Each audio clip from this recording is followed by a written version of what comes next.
Hi, I'm Jamie. I'm a WRIT Center consultant, and today I'm going to show you how to create an MLA title page. First, go into the header by double-clicking the top of your page. Then, go to the page number button, go to top of page, and select plain number 3.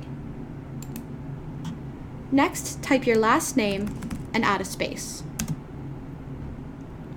Highlight your last name and the page number, and on the pop-up menu, select Times New Roman, size 12 for the font.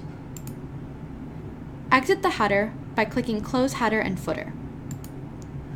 In the body of your paper, you will also need to change your font to Times New Roman, size 12. To change your paragraph settings, click the button on the bottom right corner of the paragraph section.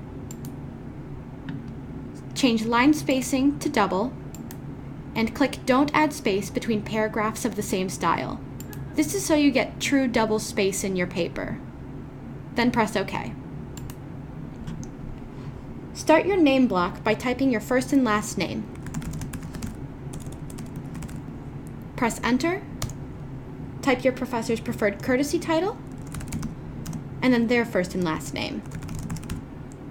Press Enter again, and type your course number and section.